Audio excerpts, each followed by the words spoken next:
Bijlani is an artist on a journey. In her own words, after years in a secure job, I've taken a bold and deeply personal step. I'm returning to my roots as an artist and beginning my journey towards becoming a freelance facilitator of creative workshops.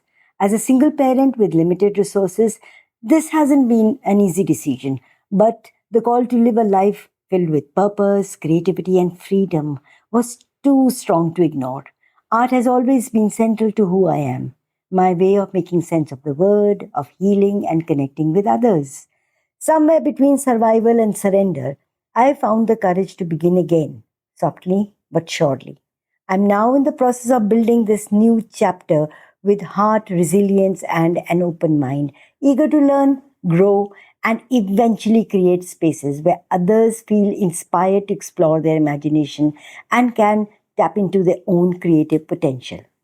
Art isn't just what I do, it is who I am.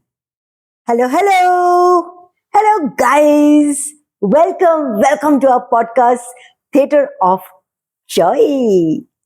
Welcome. And welcome to Monica Bijlani.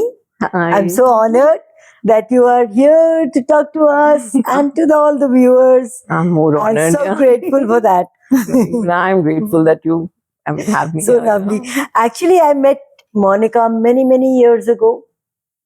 It's a long time ago when she was studying art and doing some theater and trying her hand at various kind of artistic spaces, sculpting, painting.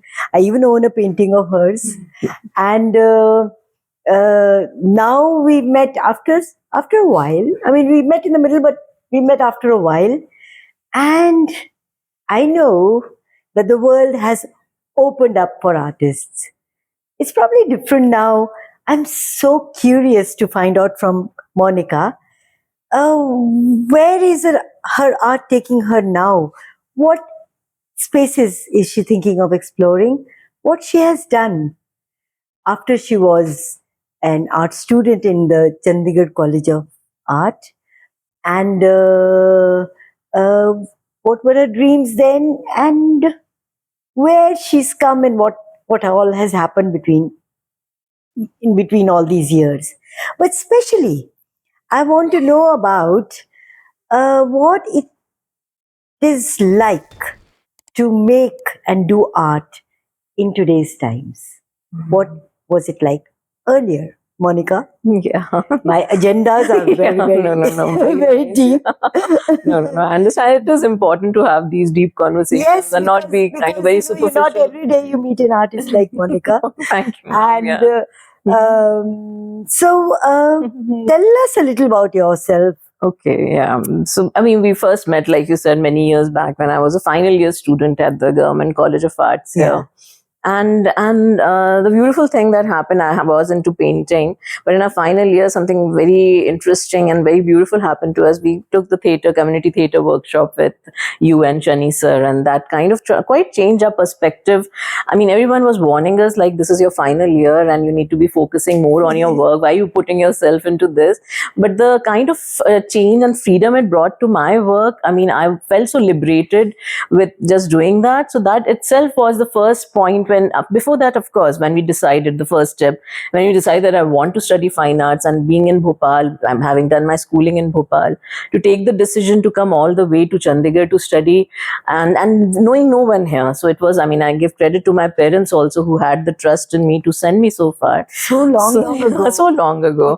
So that was when, and then the second thing definitely happened. So it's something that brought about a huge change when we did theater, the street theater. Monica was part of, with some other young people, including Gyandev Singh and Sukhmani and all of us. She was part of a group called Chandigarh Mafia. And Chandigarh Mafia was like, it got everybody's imagination. Everybody was talking about the young people doing theater in many different spaces in the city. And part of that, one thing that happened in the group was a workshop with G.S. Chani. And that's what she's talking about right now. Right, yeah. So yeah, so that time it changed. I mean, and then I mean, I had my first show here. It was very, right out of the college when I got to show at Alliance Francis. It was a very, and I mean, it was a very, I mean, something that really left me feeling confident in myself, because without, I mean, just purely on the basis of your work, if you get invited and you're able to put up a show.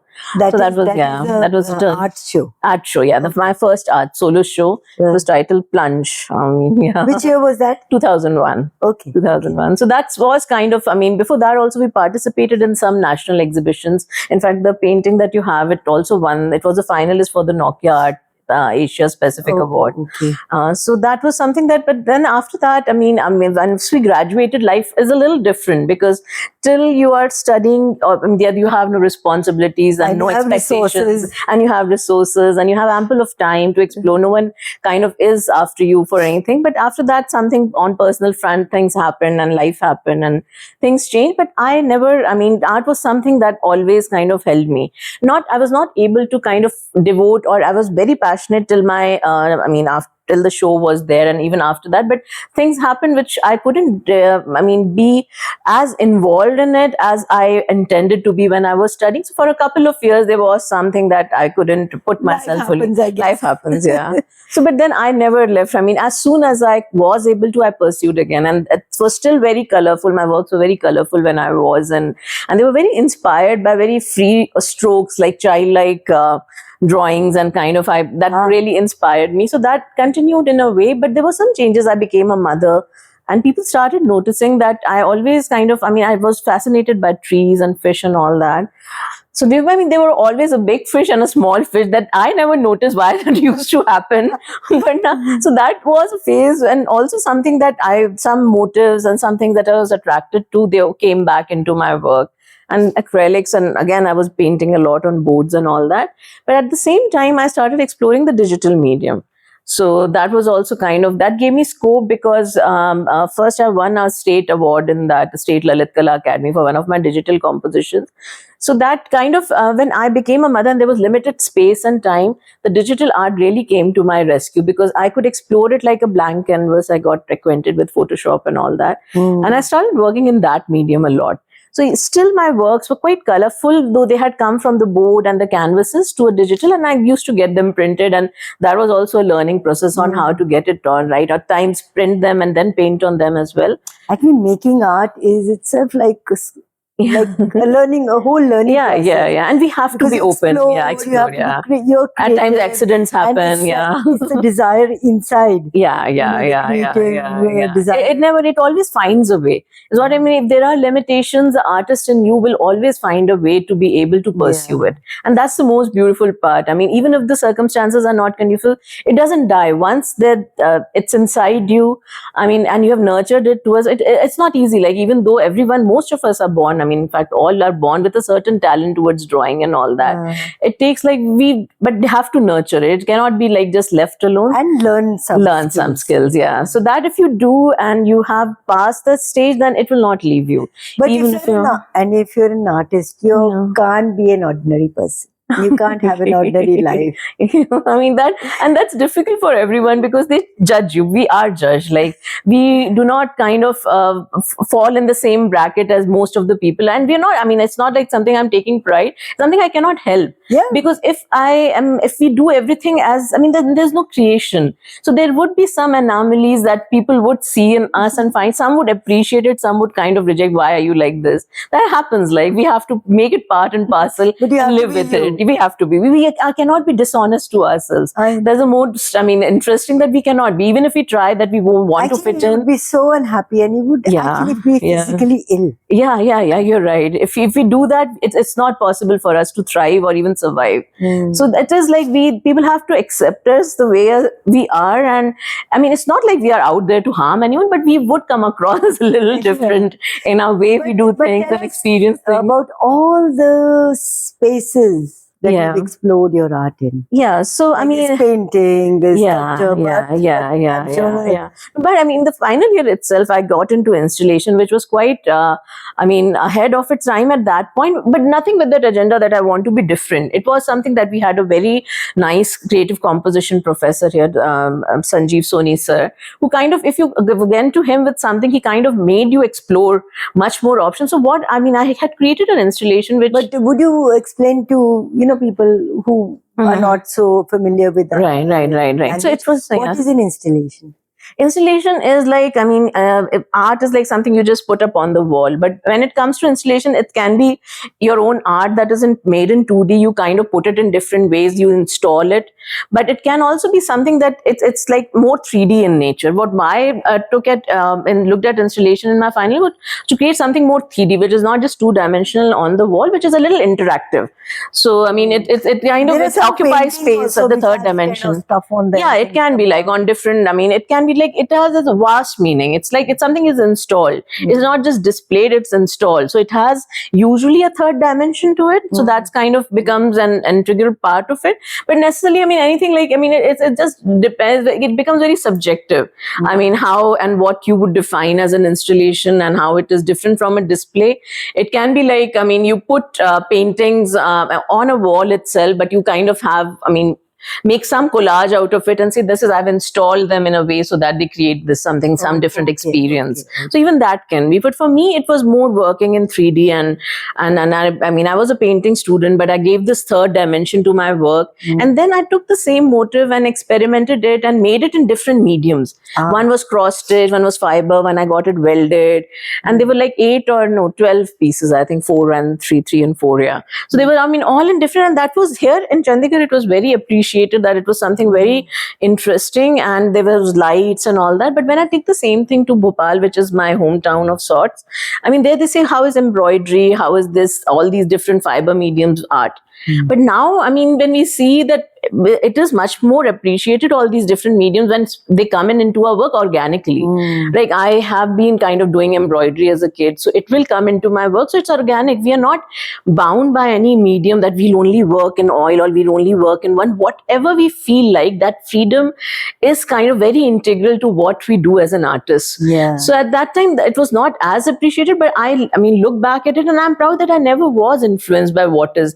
I always went with what I want to do, and I was then honest. the explorations, Yeah. trying out new stuff. New stuff is That very must be- important. That Yeah. must be very daring. Yeah, also. daring. That's what I say, that theatre brought that freedom into my... Oh, okay. That's why I was saying that something changed in which, Wonderful. if earlier I was just faking 2D paintings, of course, the teacher at that creative composition teacher, like I was saying, the theatre also played a role. That there are various ways in which you can express. And so, I mean, that really helped me, I think, in being that experimental with my work and having the confidence to do it. Yeah. So, yeah. Just try out just because. Yeah. Just because we thought that we are shy, we cannot perform in front of anyone. And when we just and I mean, we shined, and I mean, sir and you are helped us so much in doing that. So that gave us confidence that no, it can, the same thing and freedom can be brought into what we are doing, what we are studying as well. Yeah. It cannot be separate. Yeah. And that's what everything is like integrated. I mean, you have to. It expanded your space. It did, yeah. Even then, I later got into, when I did my master's later at Hyderabad after a gap of 11 years. And I mean, I took a theatre and play production at the department. I took an elective of whole 6 credits. And there were not many workshops that I attended there as well. So that once it started, I mean, I made it, I mean, not deliberately, but I mean, I was always aware of what is happening. Even in Bhopal, I pursued it a little. So there also performance, there was a workshop that was taken by a Bangalore-based artist, Pushpamala, a very senior artist. She came and took a workshop. So I did some performance art. So like based on something we kind of, some concept that I used to observe these people smoking cigarettes outside Microsoft building and all that. So some ritual we created out of that. And even for my play production course, I had to do a solo performance in which was a dance and drama and some included. It was a challenge. There were dialogues and everything. Have you ever combined let's say the plastic visual arts with with the theatre performance arts? when the solo performance that I had to do for my elective, in that I tried to because it was a very intense performance, and towards the end, I mean, I expressed myself through, I mean, a canvas and colors, and colored myself, and with it, it came out a little too intense, but I tried to do that. And also, there was an interesting part. There was the first teaching assignment that I took was with the kindergarten students and Bhopal, where my son was studying. So, I mean, there I got the tiny tots, like the kindergarten student, to perform and create art on stage. So there, I collaborated with a choreographer friend who was a teacher there, and we together did this. So that was lovely. And these young, I mean, just 4-5-year-olds, Wow. they did it so well in the whole. I mean, we had like the whole audience was mesmerized by how well they did. So they created a work of art by dancing and stepping over. This was way back in 2009 or 10. Yeah. Just like your life somersaulted after doing theatre. Yeah, You just imagine kids of Kids, 4-5-year-old. And it's like, They must they had the discipline, they had the interest. They must have had a different life after that. Yeah, I'm sure. I hope that they've gained something sure which they was did. kind of Yeah. important for them. Yeah. Oh, wonderful. And you also are an educator. Yeah. Now, So I mean, you have been. yeah, Tell us yes. about that. Yeah, so I did my master's quite late, after a gap of 11 years, like I was saying, in Hyderabad. So that was from 2012 to 14. So after finishing that, I came back to Mumbai and I joined. Pearl Academy was the first place I worked in Mumbai. It was part of the founding team. So that was a very, I mean, it was, because it was a design space. So far I've been a trained artist, though I had quite some interest in designing my own furniture, spaces and all that. And even clothes and garments to a certain extent, but that all becomes part of being an artist, that you're involved in your spaces around you. Everything like has an impact. But that, it was a learning experience. I think it was one of the best institutes to join, because its processes and all. If so far, I mean, I was trained, I mean, or educated, or I mean, my whole profession so far has been of a fine artist. There, I got to understand how academia works, how higher education works, what are the rules, and they had tried with the Nottingham Trent University. So their process, and as an artist, I was quite surprised, because if others, the designers and artists that were there, part of the institute, but not all, but most of them were not as happy learning those processes. But I kind of quite like the way, I mean, the pedagogy, how the feedback is given, how the whole process of submission, and how the rules attached to it, so that it's a smooth flowing process. So that kind of really, I mean, It's like sculpting. yeah, it is a kind human of, yeah, and person. with like put thought into it. It put thought into how evaluation should be done, how the criteria should be defined, how students would make sense of it. That made a lot of, because maybe it was missing somewhere in my education. And also, as a student in Hyderabad, I knew that I would enter higher education as I pass out. One of the reasons was to also understand, firstly, I mean, because I mean, with marriage and all, baby and all that, I mean, I thought that it is important for me to reconnect with what is happening. And this is a good institute, and how the pedagogy has also changed. So that all I observed, being a mature student, I observed what is it that students are gaining from my classmates, and myself as a student. What is it that is not working for me, even though the intentions of the teacher is the best for us. Yeah, well, So, yeah. listening to you, I feel that the art as a pedagogy has also really opened up. It has, yeah. From the 90s when you were a student. Yeah. Now, And as we mature, and also art has been used as therapy. Yeah. I mean, there's so many people in today's world Right. who are using all kinds of art as therapy for adults and for young people. Right. No, it is. I mean, it is kind of, it has, I mean, through tough times and all, what has always kept me, I mean, of course, no one is kind of, I mean, we go through our own moanings or whatever happens, but art is something that sustains you. Yeah. So I would, I mean, at this point, when what my journey I'm going to enter, I want to spread that, I mean, to the people around of all age groups, because it has given me a lot, and it has kept me happy and kind of independent in my, I mean, in the way I look at myself. I mean, I'm not dependent on anyone else for the happiness that I seek from life. So, yeah. No, I mean, an artist can choose to be that also. Yeah. And since you have worked with young people, Yeah. you know, as an educator, Right. there has been a lot of therapy. Yeah. Used, Because art education as therapy. Because it is like, and I'm glad that I'm in like art and design also. We have small groups, so it's not like one. I mean, I'm as a teacher, I'm standing. It's always interchange of knowledge. I mean, we exchange knowledge and ideas, and importance is given to each one present on the table. It's not like I'm speaking and everyone has to listen to me. It's always an exchange of ideas. And there's some, I mean, and my also is like we were encouraged, and during our theater, that even if we were shy, it was not just the person who is the most outgoing was encouraged to perform. Similarly, in my class, I always made it a point, the person who thinks that they're shy or they're not good at what they're doing, they also need to be kind of pulled up. It's not only focus is on the people who are already performing good, but and amongst themselves also, I like them to have a bonding with themselves, because then they really look forward to coming to the class, and the energy that is there when everyone is in sync and not competing. And not competing. That most educators do not practice. They just get the smartest students. That we did such good work. This is something that as a student I knew that, I mean, I need encouragement when I'm, and I also, the bond that I share with my peers also helps me at times more than what with the teacher does, because these bonds come in like your lifelong peers. I mean, that if you have a bonding with your peers, it helps you lifelong.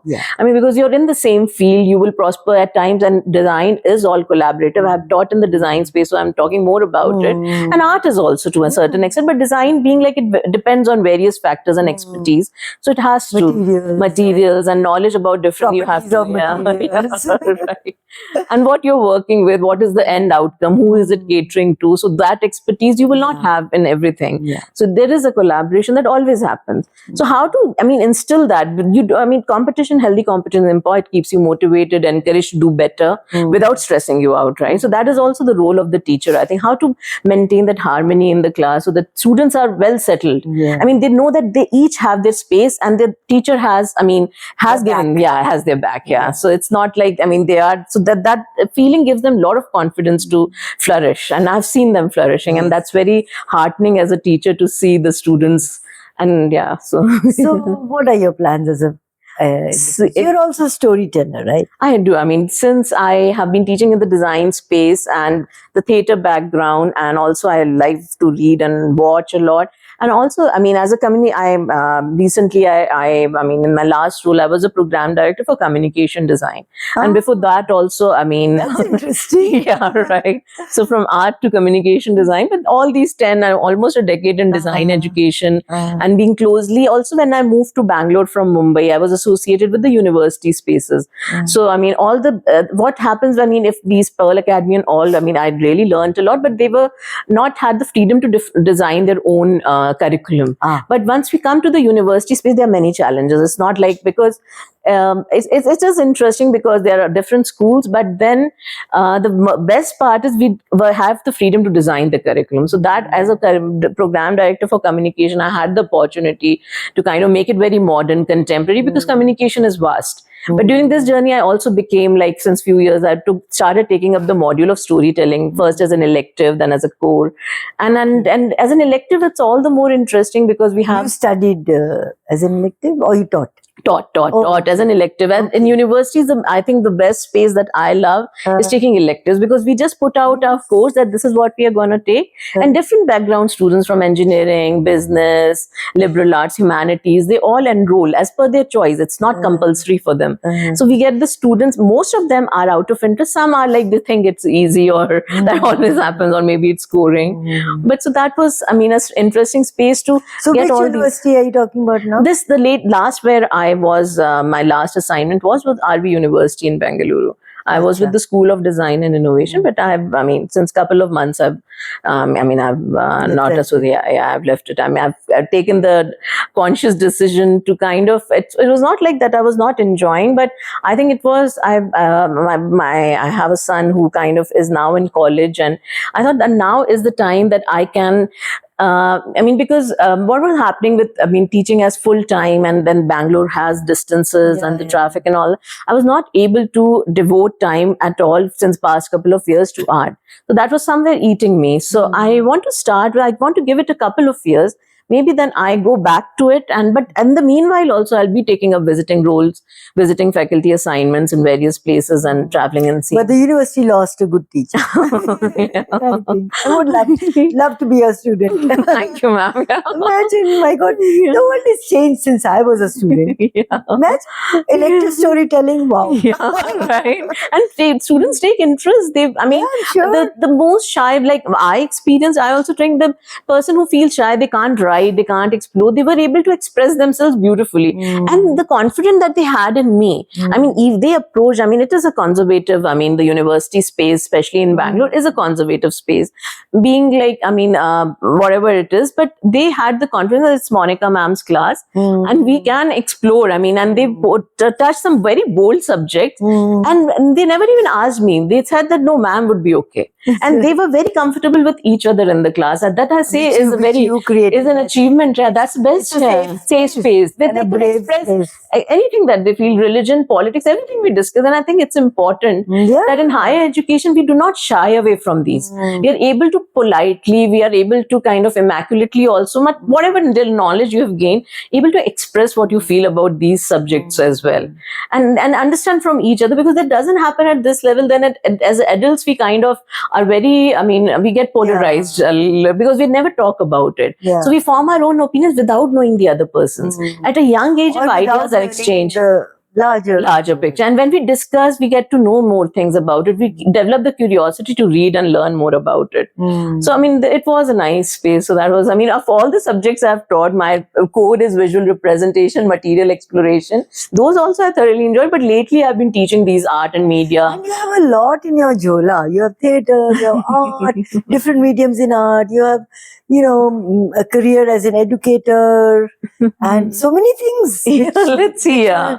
And so what are your plans for the Let's see, future? I mean, whatever I have, I mean, out of this, I've learned that it's, I mean, the freedom that I have, and I mean, I'm not getting binded by anyone, bound by I have to do this medium. I have developed a lot of freedom, and also it has given me a lot of purpose. I mean, at any point, even at this point in my age, when in my midlife, or I mean, a little, that I've decided to kind of. I mean, I quit the job and I'm now decided to start afresh with my art creative journey as an artist. Very brave decision. Yeah, so, I mean, I have to, at times, you have to praise your own self. Even, I mean, though I have met all you wonderful people who have been a part of my life and encouraged me, but at times, even if that is not around, we have to trust ourselves and things will fall in place, is my belief.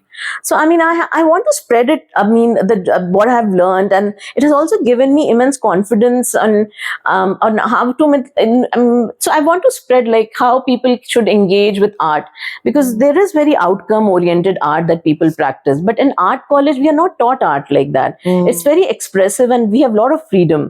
So I want to explore all ages. I even want to kind of females who have been homebound, and I want to work with them. I want to give them and myself, and there's a lot that I feel I have to learn, because they're very wise. That most of them have a lot of wisdom in them that they have gained, and which they are quiet about because they don't usually get to talk. Or maybe, I mean, there's a lot that I learn, and so I want to interact and have art classes with them, or how to express, be it expressive, go out in the nature and just paint the way you want. You don't have to make a tree look like a tree. We were never asked. I mean, of course, in certain courses like life study and all, we had to understand the anatomy and all that.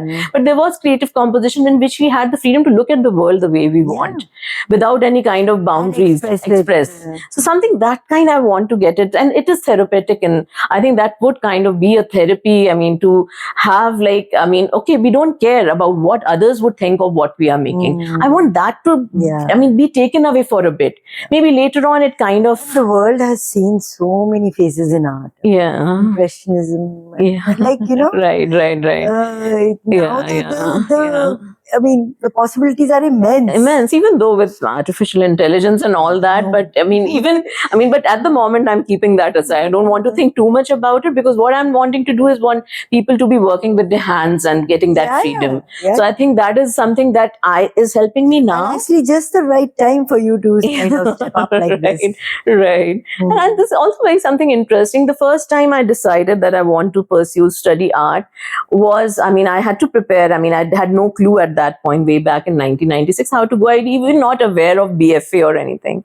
When we got to, when we became aware, me and my father explored it a little. Then I started with like clay modeling classes because that was part of the entrance exam requirement. And I really loved the medium. In Bhopal is when my journey had started, and I worked with terracotta and all that. I learned a lot, and I really got, I mean, I knew that I've taken the right decision. If this is what is my next 4 years are going to be like, exploring different mediums and making things with my hand, this is where I want to be.